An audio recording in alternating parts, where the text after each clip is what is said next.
You know, dealing with cancer and cancer treatment is very much like dealing with a really bad storm. For those of us who have been through like a hurricane or a tornado or really rough weather, you see the effects of the wind, but you don't see the wind itself. And that's what I liken to prayer. You know, when we're going through the storm of chemotherapy or radiation or even surgery with cancer, any kind of treatment, we're dealing with the effects of a storm. But when we take prayer and take it to the next level, and when I say that, I mean there's a couple things that you can do in prayer. Number one, you can get a prayer partner or two people, at least two people that know how to pray and pray right and know how to reach out to God, and they have a relationship with Him to join you and agree with you in prayer. That's going to make a huge difference when it comes to your recovery.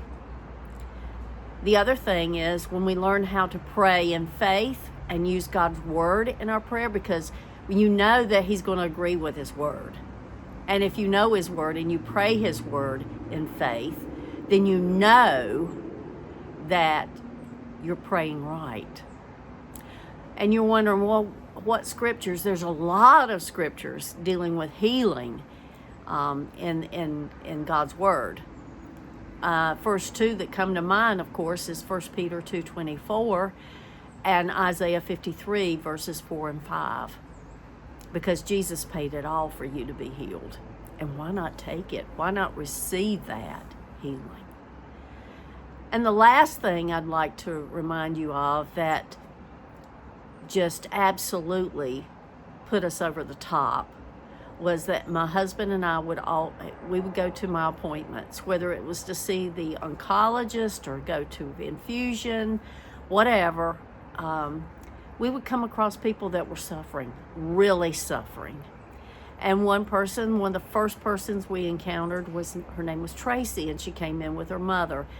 And she was just really, you could tell, she was very, very sick. And my husband and I just reached out to her and her mom, and we told her how much that God loved her, and we offered to pray with her, and we did. And she looked at us because we prayed in faith. We prayed with the boldness to receive healing as we prayed. She looked at us and she said, "That's amazing." She said, and it wasn't us, it was God. She said, "You just made my month." Well, we didn't, but God did.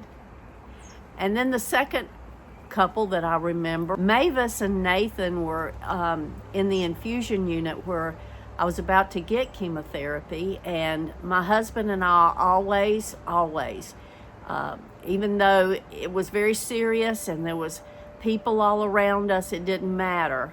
The nurses would have to suit up. It was that serious to give me the chemotherapy. And my husband would stop them every time, right before they administered the chemotherapy. And he would pray, and we would pray in faith. And I agreed with him that this chemotherapy was going to work, and it was going to do its job, and it was not going to bring any further damage to my body than what it was supposed to do. And we prayed that in faith using God's word.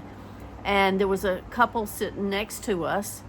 Her name was Mavis, and his name was Nathan. And Nathan was there to get his chemotherapy that day. And when we finished praying, Mavis looked over at us and said, "Can you come over here and pray with us?"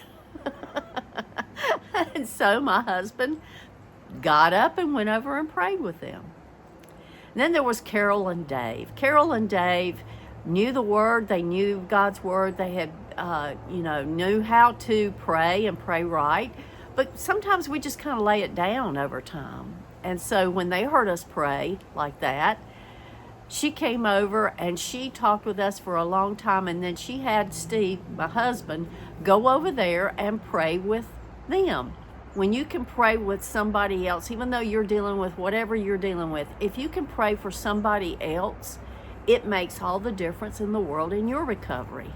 While prayer may not be visible in the moment, it sure does leave its effects. So just know that you're battling, and you're battling right. You're doing the right thing. You're making a difference every time you pray in faith.